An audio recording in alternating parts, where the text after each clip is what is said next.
সবাই পড়ুন। আউযু বিল্লাহি মিনাশ শাইতানির রাজীম।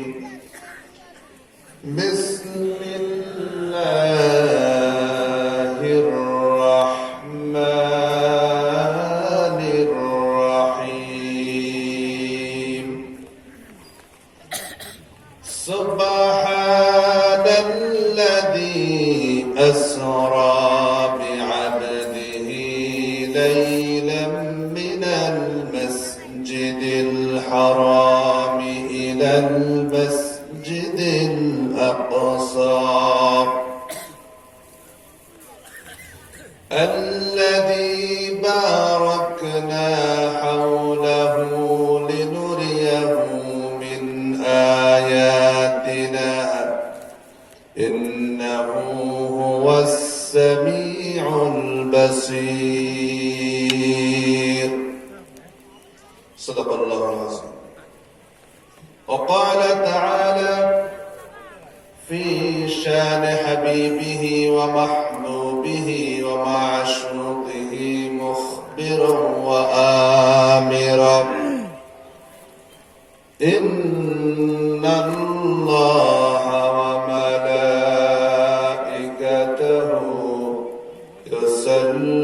يصلون على النبي يا أيها الذين آمنوا صلوا عليه وسلموا تسليما. اللهم صل على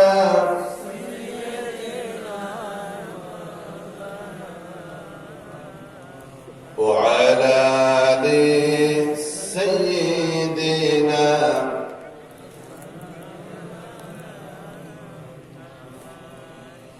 আপনারা কি করায় ঠান্ডায় ওরা আড়ষ্ট হয়ে গিয়েছে?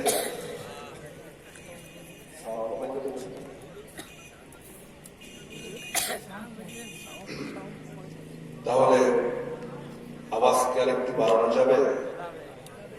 সকলে জোরে সোরে মুহাব্বতের সাথে গান করে পড়েন। আল্লাহুম্মা সাল্লি আলা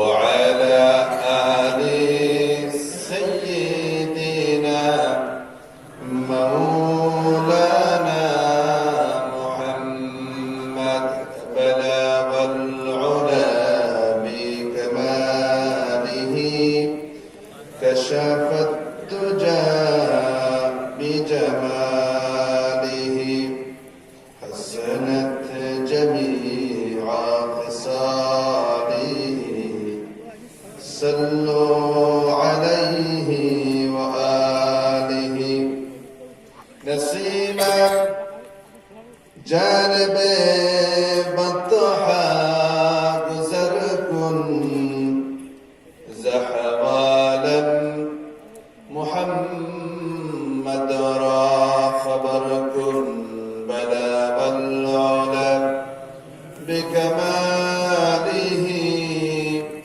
كشف الدجى بجماله حسنت جميع خصاله صلوا عليه وآله. بسم الله الرحمن الرحيم. ঐতিহ্যবাহী জেলা যশোর জেলার মনিরামপুর থানার অন্তর্গত আটঘরা উত্তরপাড়া জামে মসজিদের উদ্যোগে আয়োজিত বার্ষিক তাফসীরুল কোরআন মাহফিলের সম্মানিত সুযোগ্য সভাপতি, বিশিষ্ট আলেমে দ্বীন, ইসলামী চিন্তাবিদ এবং শিক্ষাবিদ মাওলানা মুহাম্মদ নজরুল ইসলাম খান ইমাম ও খতিব অত্র মসজিদ। এছাড়াও এতক্ষণ পর্যন্ত আপনাদের সামনে কোরআনে কারীম থেকে অত্যন্ত গুরুত্বপূর্ণ তাৎপর্যপূর্ণ আলোচনা পেশ করেছেন। যারা আলোচনায় আপনারা আবির্ভূত হয়েছেন, আকৃষ্ট হয়েছেন, আমার প্রাণপ্রিয় ভাই হাফেজ মাওলানা আব্দুস সত্তার আজাদী সাতক্ষীরা। এছাড়াও আজকের প্রোগ্রামে উপস্থিত বিভিন্ন জায়গা থেকে আগত জাতির শ্রেষ্ঠ সন্তান হযরত উলামায়ে কেরাম, সামনে উপবিষ্ট পিতৃতুল্য মুরব্বিয়ানে আযম, যুবক ভাইয়েরা, কচিকাচারা, পর্দার আড়ালে অবস্থানরত অবলা সরলা সম্মানিতা মা এবং বোনেরা, সকলের প্রতি আমার অন্তরস্থল থেকে হৃদয়ের সবটুকুন ভালোবাসা দিয়ে সালাম জ্ঞাপন করছি। আসসালামু আলাইকুম ওয়া রাহমাতুল্লাহি ওয়া বারাকাতুহু।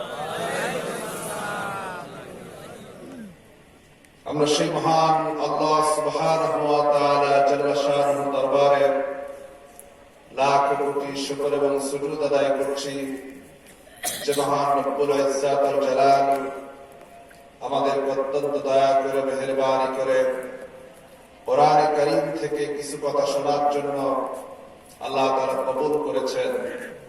আল্লাহ রাব্বুল আলামিন যদি আমাদেরকে কবুল না করতেন আমরা আসতে পারতাম? তৌফিক কে দিয়েছেন? এখানে আসতে লাভ আছে না নাই? সবচেয়ে বড় লাভ হচ্ছে আল্লাহ তাআলা এখানে বসতে পারে বান্দার জীবনের গুনাহগুলিকে মাফ করে দেন। আর গুনাহ মাফ হলে কি হয়? আল্লাহ তাআলা তার জন্য জান্নাত বরাদ্দ করে দেন।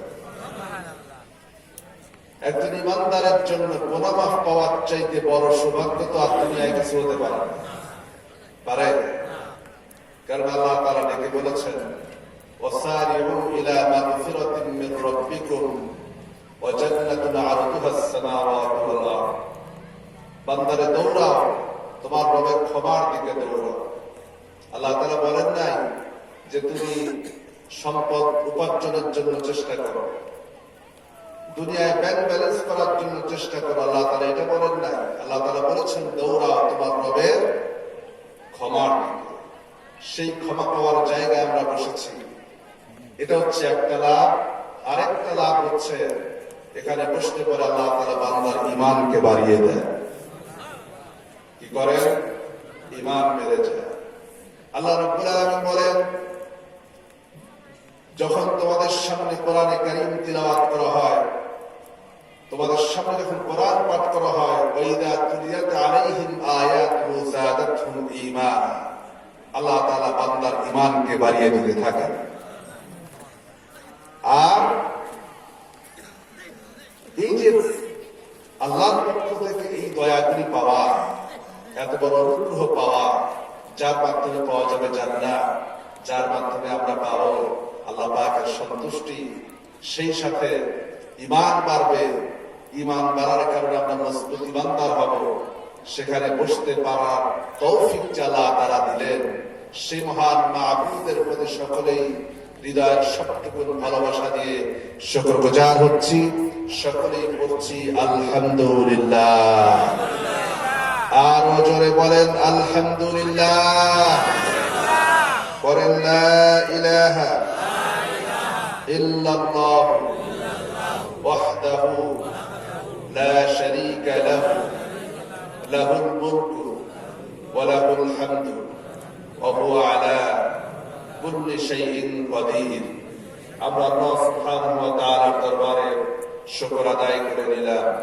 এরপরে লক্ষ কোটি তার চাইতে বেশি, তার চাইতে বেশি দুরূদ এবং সালাম প্রেরণ করছি সর্বকালের সর্বযুগের সর্বশ্রেষ্ঠ মহামানব রাহমাতাল লিল আলামিন, যিনি সারাটা জীবন আমাদের জন্য কেঁদেছেন উম্মতের মায়ায়। আমাদেরকে মুক্তির জন্য উম্মত কিভাবে করে জাহান্নাম থেকে বাঁচবে, আমরা কিভাবে করে জাহান্নাম থেকে বাঁচবো, এজন্য রাসূল সবচেয়ে বেশি কেঁদেছেন। এমনকি শুধু তাই নয়, সিরাতের কিতাবগুলির মধ্যে এসেছে উম্মে হানি থেকে বর্ণিত আল্লাহর নবী তো এমন অবস্থায় দুনিয়া এসেছিলেন, যেদিন রাসূল জন্মগ্রহণ করেন তার 6 মাস আগেই বাবা আব্দুল্লাহ দুনিয়া থেকে বিদায় হয়ে গিয়েছে। নবী করিম সাল্লাল্লাহু আলাইহি ওয়াসাল্লাম দুনিয়ারে ধরাধামে আসলেন, মা আমিনার গর্ভ থেকে দুনিয়া এসেছেন। ঘরে আলো জ্বালাবার মতো বাবা নাই। উম্মে হানি বলেন, আমি মুহাম্মদ সাল্লাল্লাহু আলাইহি ওয়াসাল্লামের জন্মের খবর পেয়ে আমি ঘরে প্রবেশ করলাম। ঘরে প্রবেশ করে দেখি ঘরটা অন্ধকার হয়ে আছে। মুহাম্মদ সাল্লাল্লাহু আলাইহি ওয়াসাল্লাম, শিশু মুহাম্মদ শরীরটা চাদর দিয়ে ঢাকা। আমি যে মুহাম্মদের শরীর থেকে চাদরটা উঠালাম, তিনি বলেন, আমি আল্লাহর নামের কসম করে বলি, শিশু মুহাম্মদের শরীর থেকে যখন চাদর উঠালাম তখন মনে হলো যেন তার শরীর থেকে আবার নূরের ঝলক বের হলো, পুরো ঘরটা আমার আলোকিত হয়ে। আমি লক্ষ্য করে দেখলাম শিশু মুহাম্মদ সাল্লাল্লাহু আলাইহি ওয়াসাল্লাম ওই অবস্থায় সিজদায় পড়ে আছে, তার ঠোঁটটা নড়তেছে। আমি কাছে গেলাম, বুঝার চেষ্টা করলাম কি বলে, কিন্তু শিশু মানুষ কেবলমাত্র জন্মগ্রহণ করেছে, তার কোনো কথা বুঝতে পারল না। মুহাম্মদ সাল্লাল্লাহু আলাইহি ওয়াসাল্লাম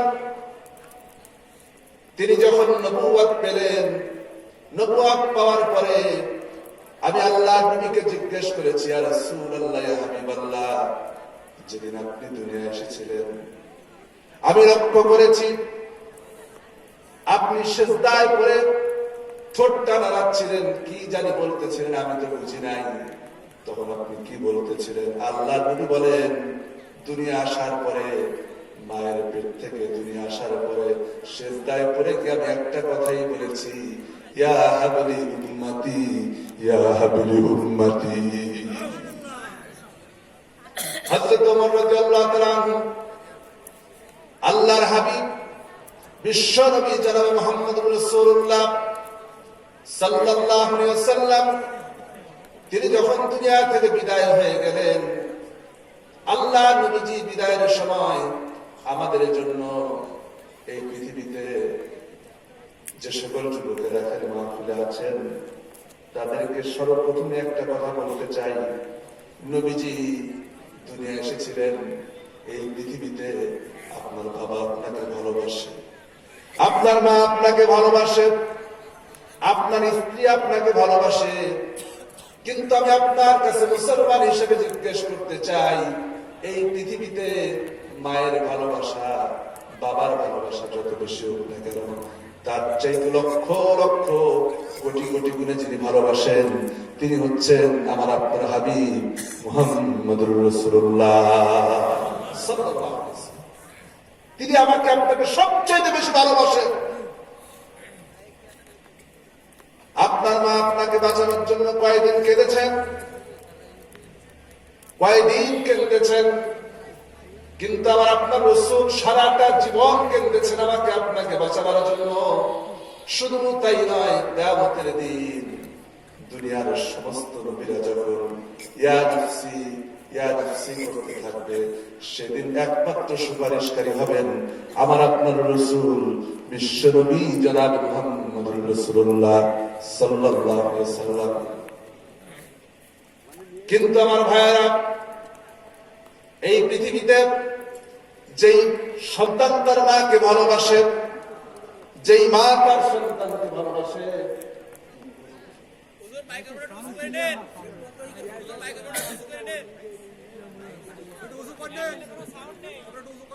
আপনারা শুনতে সমস্যা হচ্ছে না?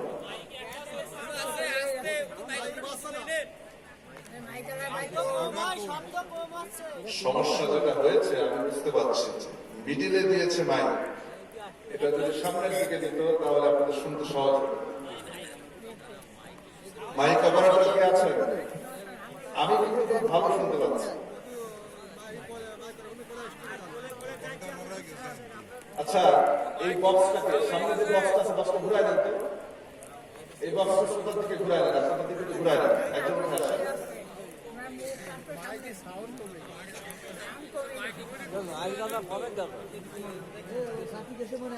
বাবাজিরা আমার একটু কষ্ট করেন, ওনারা আসুক, ঠিক করে দেবেন। বাবাজিরা আমার, আমি যেই কথা বলতে যাচ্ছি শুরুতেই, তা হচ্ছে কোন মা যদি মৃত্যুর মুহূর্তে দুনিয়া থেকে বিদায় হয়ে যাবে, এমন সময় মা যদি সন্তানের হাত ধরে ওসিয়ত করে, কোন ওসিয়ত যদি করে, কোন কথা যদি বলে, একটা সন্তান যেমনই হোক না কেন অন্ততপক্ষে শেষ চেষ্টা করে মা যে ওসিয়ত করেছে সেই ওসিয়তটা পালন করা করে না, চেষ্টা করে কিনা কর। অন্ততপক্ষে মৃত্যুর সময় যে কথাটা বলে,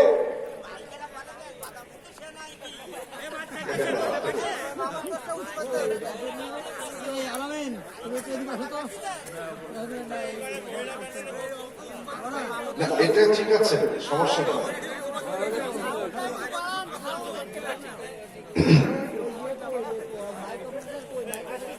ঠিক আছে ওরা ওই বস্তা ঘুরে নেন, ওই বস্তা ঘুরে নেন তো ভাই, ওই বস্তা ঘুরে নেন। মহিলারা মনে শুনতে পাচ্ছে না, ওরা আসছে ওই ভাত নিয়ে বসছিল তো এই জন্য সমস্যা হয়ে গেছে। মহিলারা মনে দেখতে পাচ্ছে না, শুনতে পাচ্ছে না। এটা জিকির করেন, লা ইলাহা ইল্লাল্লাহ, লা ইলাহা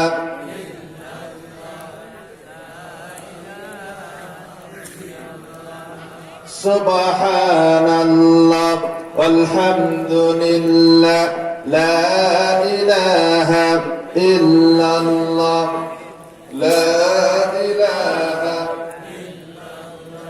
লা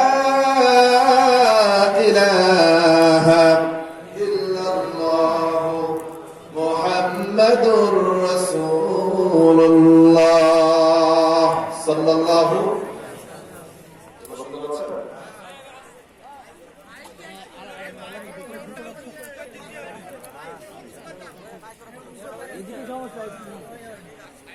তো যে কথা বলছিলাম, অন্তত পক্ষে চেষ্টা করে যে মা মৃত্যুর সময় যে ওসিয়তটা করে সেই ওসিয়তটা শোনার, ঠিক কিনা বলেন? হয়তো সারা জীবন মাকে দেখে নাই, কথা শোনে নাই, অন্তত পক্ষে মৃত্যুর সময় যে কথা বলে সে কথা শোনার জন্য চেষ্টা করে, মানার জন্য চেষ্টা করে। কেন করে? কারণ ওই যে ভালোবাসা, ভালোবাসার টানে অন্তত পক্ষে শেষ কথাটা মানতে চেষ্টা করে। এখন আমি আপনাদেরকে যেদিকে নিয়ে যেতে চাই তা হচ্ছে মায়ের সামান্য ভালোবাসার কারণে মায়ের ওই ওসিয়তটা পালন করার জন্য সন্তান হিসেবে চেষ্টা করি, কিন্তু বাবাজিরা আমার, মায়ের চাইতে বাবার চাইতে লক্ষ লক্ষ গুণে যিনি ভালোবাসেন তিনি হচ্ছেন আমার আপনার নবী মুহাম্মদুর রাসূলুল্লাহ সাল্লাল্লাহু আলাইহি ওয়াসাল্লাম। তিনি যে জীবনের শেষ মুহূর্তে উম্মতদেরকে যে কথাটা বলেছেন তা হলো আসসালাত আসসালাত ওয়া মা মালাকাত আইমানুকুম, নামাজ নামাজ, আমার উম্মতেরা নামাজ, নামাজ ছেড়ে দিও না। শেষ রাসূল এটা করেছেন, শেষ কথা বলেছেন।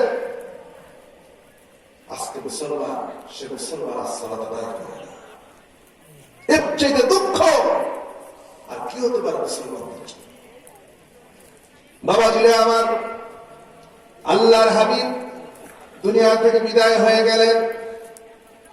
হযরত ওমর রাদিয়াল্লাহু তাআলা আনহু তিনি তরবারি হাতে নিয়ে বাইরে দাঁড়িয়ে বলছেন, কেউ যদি বলে মুহাম্মদ সাল্লাল্লাহু আলাইহি ওয়াসাল্লাম দুনিয়া থেকে বিদায় হয়ে গিয়েছেন, তাহলে তারে আর আমি বাঁচায় রাখবো না, শরীর থেকে কল্লাটা আলাদা করে দেব। হযরত আবু বকর রাদিয়াল্লাহু তাআলা আনহু হযরত ওমরের সামনে গেলেন, কোরআন কারীমের একটা আয়াত কারিমা তিলাওয়াত করে শোনায় দিলেন, ওয়া মা মুহাম্মাদুন ইল্লা رسول قد خلت من قبله الرسل আয়াত কারিমা তিলাওয়াত করার সঙ্গে সঙ্গে হযরত ওমর রাদিয়াল্লাহু তাআলা তিনি চুপসে গেলেন, থেমে গেলেন। তিনি হযরত আবু বকরকে জড়ায় ধরে বলেন, হে আবু বকর, আমার মনে হলো এই আয়াতটা বুঝি এইমাত্র নাযিল হয়েছে। হযরত ওমর বলেন, আমি চলে গেলাম আল্লাহর নবীর কাছে। হুজুরের দেহটা পড়ে আছে, আল্লাহর নবীজি শুয়ে আছেন আয়েশার ঘরে। আমি ওমর আল্লাহর নবীর কাছে যখন গেলাম, যাওয়ার সময় লক্ষ্য করি নবীজি শুয়ে আছেন, কিন্তু নবীজির ঠোঁটটা যেন নড়তেছে। আমি চলে গেলাম আল্লাহর নবীর কাছে, হুজুরের ঠোঁট নড়ে কারণটা কি? হযরত ওমর বলেন, আমি যে আল্লাহর নবীর মুখের কাছে যখন কানটা লাগাই দিলাম, তখন শুনতে পেলাম নবীজি বলতেছেন, ইয়া হাবলি উম্মতি, ইয়া হাবলি উম্মতি, আয় আল্লাহ আমার উম্মতকে বাঁচায় দাও। এখন কি আমার সমস্যা আছে?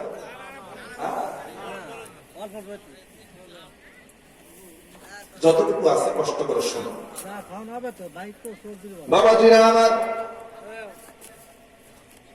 তাহলে চিন্তা করেন যে রাসূল জন্মের সময় বললেন আমার আপনার কথা, মৃত্যুর সময় বললেন আমার আপনার কথা।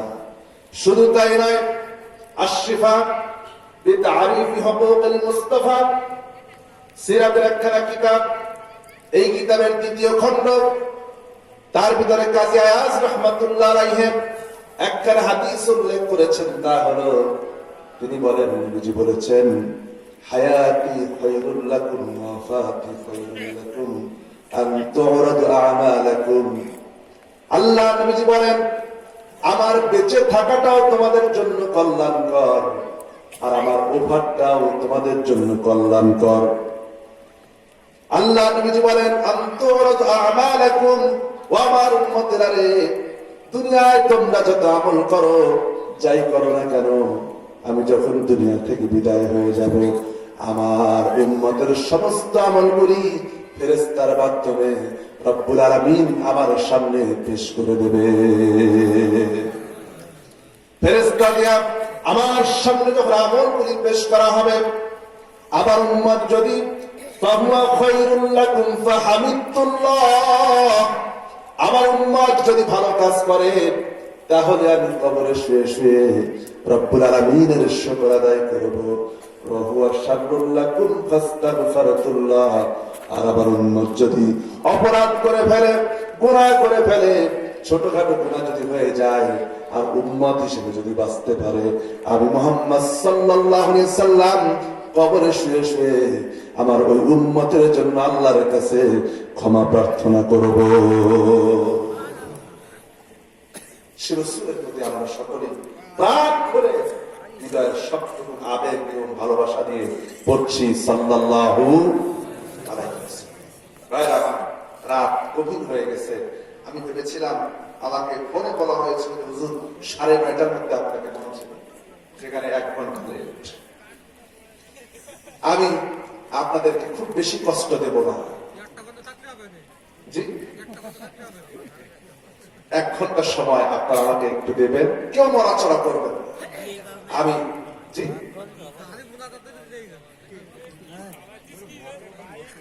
রাগ করতেছেন না?